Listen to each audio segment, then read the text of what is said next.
आज का हमारा यूजीसी नेट में जो इकाई 10 में कृष्ण चंद्र की कहानी जामुन का पेड़, उस पर चर्चा करते हैं। कृष्ण चंद्र का जन्म 23 नवंबर 1914 को पाकिस्तान के वजीराबाद में हुआ था और उनका देहांत 8 मार्च 1977 में मुंबई में हुआ। कृष्ण चंद्र हिंदी और उर्दू के कहानीकार थे। उन्हें साहित्य एवं शिक्षा क्षेत्र में भारत सरकार द्वारा सन 1961 में पद्म भूषण से सम्मानित किया गया। उन्होंने मुख्यतः उर्दू में लिखा, किंतु भारत की स्वतंत्रता के बाद हिंदी में लिखना शुरू कर दिया। इन्होंने कई कहानियाँ, उपन्यास और रेडियो व फिल्मी नाटक भी लिखे हैं। कृष्ण चंद्र ने अपनी रचनाओं में सामाजिक, राजनीतिक, धार्मिक विसंगतियों पर तीखा व्यंग्यात्मक प्रहार किया। उनकी कहानियाँ अक्सर मुहावरेदार और सजीव होती हैं। उनकी कहानियाँ कैसी होती हैं? मुहावरेदार और सजीव होती हैं। उनमें व्यंग्य, विनोद और विचारों का समावेश भी उतना ही होता है। अब इनके कुछ उपन्यास हैं, वो देख लेते हैं।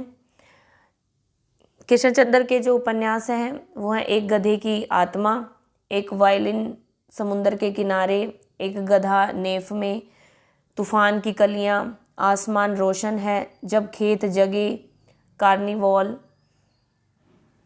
एक गधे की वापसी, गद्दार, लंदन के 7 रंग, 52 पत्ते, प्यास, यादों के चिराग, 1 करोड़ की बोतल, रेत का महल,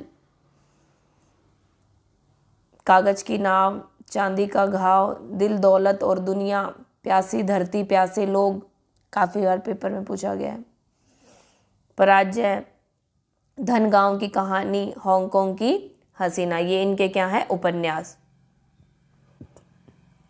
अब बात करते हैं इनकी कहानी संग्रह की। इन्होंने कहानी संग्रह लिखे हैं सफ़ेद फूल, अन्नदाता, मिट्टी के सनम, कश्मीर की कहानियाँ, हम वहशी हैं, आधे घंटे का खुदा, गूंगे देवता, पूरे चांद की रात, मछली जाल, सपनों का कैदी, जामुन का पेड़, जो हमारे सिलेबस में आई हुई कहानी है, जामुन का पेड़, हम तो मोहब्बत करेगा, दादर पुल के बच्चे, गर्जन की एक शाम, 3 गुंडे। ये इनके क्या है? कहानी संग्रह। और इनकी कहानियाँ हैं, उन पर चर्चा करते हैं। नज़ारे, ज़िंदगी के मोड़ पर, काफ़ी इम्पोर्टेंट है। टूटे हुए तारे, समुंदर दूर है, अजंता से आगे, मैं इंतज़ार करूँगा, दिल किसी का दोस्त नहीं, किताब का कफन, तिलिस्म ए ख्याल, 100 रुपये, 2 फलांग लंबी सड़क, बुत जागते हैं, पेशावर एक्सप्रेस और महालक्ष्मी का पुल। ये इनकी चर्चित कहानियाँ हैं। आज की जो कहानी है जामुन का पेड़, एक हास्य व्यंग्य रचना है जिसमें इन्होंने सरकारी महकमे और उनकी कार्यशैली पर करारा व्यंग्य किया है। जामुन का पेड़, इसके बारे में कुछ महत्वपूर्ण तथ्य, कुछ महत्वपूर्ण बिंदुओं के बारे में चर्चा करते हैं। रात को बड़े जोर का अधड़ चला, सेक्रेटेरिएट के लॉन में जामुन का पेड़ गिर पड़ा। सुबह जब माली ने देखा तो उसे मालूम हुआ कि पेड़ के नीचे एक आदमी दबा पड़ा है। माली दौड़ा दौड़ा चपरासी के पास गया, चपरासी दौड़ा दौड़ा कलरक के पास गया, कलरक दौड़ा दौड़ा सुप्रीडेंट के पास गया, सुप्रीडेंट दौड़ा दौड़ा बाहर लॉन में आया। मिनटों में ही गिरे हुए पेड़ के नीचे दबे आदमी के इर्द गिर्द मजमा इकट्ठा हो गया। बेचारा जामुन का पेड़ कितना वफादार था, एक कलरक ने बोला। इसकी जामुन कितनी रसीली होती थी, फिर दूसरे कलरक ने बोला। आपस में बातचीत हो रही है। मैं फलों के मौसम में झोली भर के ले जाता था, मेरे बच्चे इसकी जामुनें कितनी खुशी से खाते थे। तीनों कलरों का यह कहते हुए गला भर आया। मतलब दुख इस बात का नहीं है कि जामुन के पेड़ के नीचे एक आदमी दबा हुआ है, दुख इस बात का है कि जामुन का पेड़ गिर गया। मगर यह आदमी, माली ने पेड़ के नीचे दबे आदमी की तरफ इशारा किया। हाँ, यह आदमी, सुप्रीडेंट सोच में पड़ गया। पता नहीं जिंदा है कि मर गया, चपरासी ने पूछा। मर गया होगा, इतना भारी तना जिसकी पीठ पर गिरे वह बच कैसे सकता है, दूसरा चपरासी बोला। फिर नीचे दबे हुए पेड़ के नीचे से जो वो आदमी आवाज़ करता है, नहीं मैं जिंदा हूँ। दबे हुए आदमी ने बमुश्किल कराते हुए कहा, दबे दबे उसकी कराहट की आवाज़ आ रही थी। उसी में कहा कि मैं जिंदा हूँ। फिर कलरव ने हैरत से कहा, जिंदा है? पेड़ को हटाकर इसे निकाल लेना चाहिए। माली ने मशवरा दिया कि पेड़ को हटा दो और नीचे से इस व्यक्ति को, दबे हुए आदमी को निकाल लूँ। मुश्किल मालूम होता है, एक काहिल और मोटा चपरासी बोला। पेड़ का तना बहुत भारी और वजनी है। तुम शायर हो? उसने पूछा। चपरासी ने पूछा, क्या तुम शायर हो? तो दबा हुआ आदमी कहता है, जी हाँ। क्या तकल्लुस रखते हो? अवस। अवस?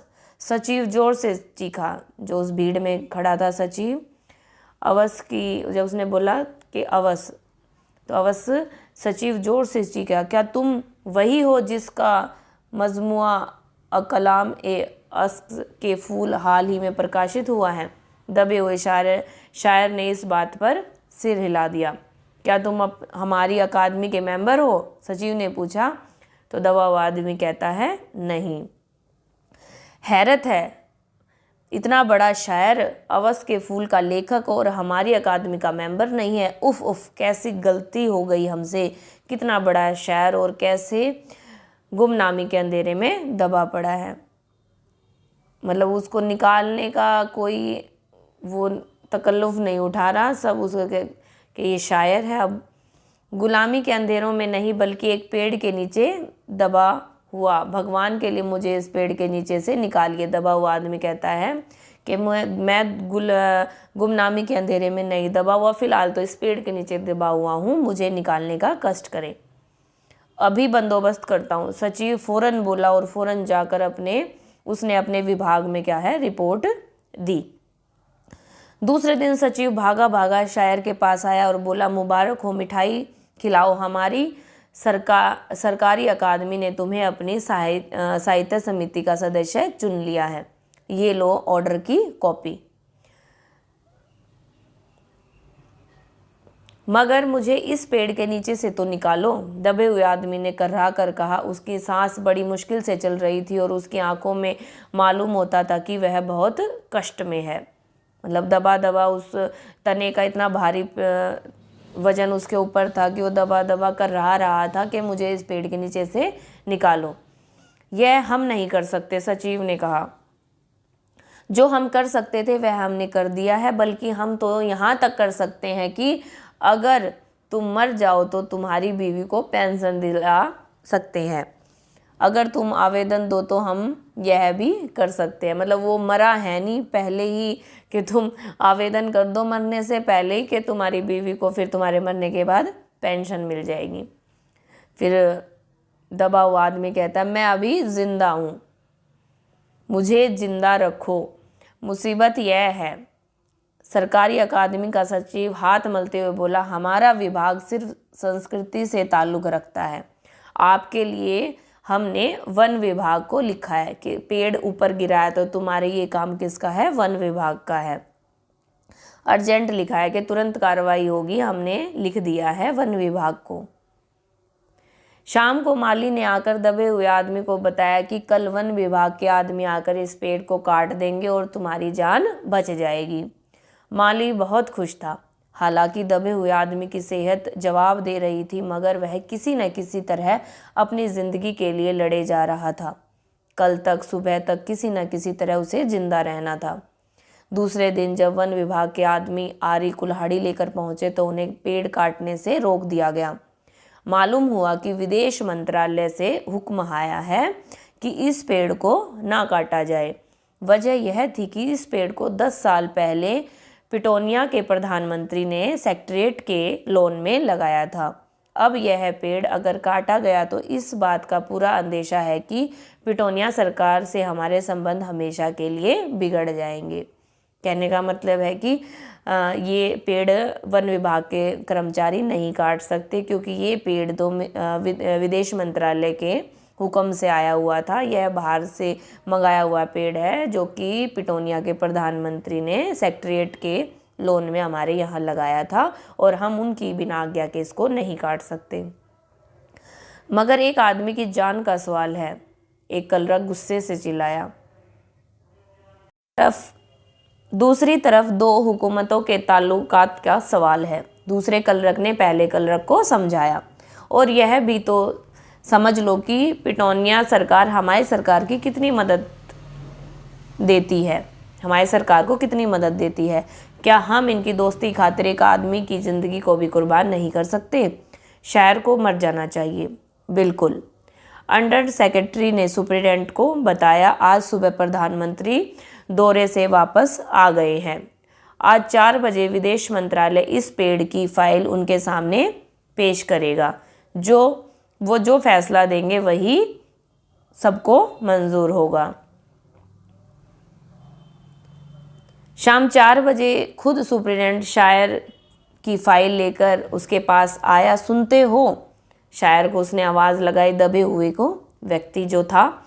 सुनते हो? आते ही खुशी से फाइल लहराते हुए चिल्लाया, प्रधानमंत्री ने पेड़ को काटने का हुक्म दे दिया है और इस मामले की सारी अंतर्राष्ट्रीय जिम्मेदारियां अपने सर पर ले ली हैं। कल यह पेड़ काट दिया जाएगा और तुम इस मुसीबत से छुटकारा पालोगे। सुनते हो? आज तुम्हारी फाइल मुकम्मल हो गई। सुप्रिटेंडेंट ने शायर के बाजू को हिलाकर कहा, मगर शायर का हाथ सर्द था, ठंडा पड़ गया था। आंखों की पुतलियां बेजान थी और चींटियों की एक लंबी कतार उसके मुंह में जा रही थी। उसकी ज़िंदगी की फाइल मुकम्मल हो चुकी थी। कहने का इसमें तात्पर्य है कि सरकारी कामकाज में इतनी देरी होती चली जाती है कि लोगों के ज़िंदगी तक ख़त्म हो जाती है, लेकिन काम अधूरे ही रह जाते हैं। उम्मीद करती हूँ कि आपको ये वीडियो पसंद आया होगा और परीक्षा की दृष्टि से बहुत ही महत्वपूर्ण वीडियो है। और चैनल पर नए हैं तो चैनल को सब्सक्राइब करें और पसंद आए तो वीडियो को लाइक करें, शेयर करें, कमेंट करें। मिलते हैं नेक्स्ट वीडियो में, तब तक के लिए नमस्कार।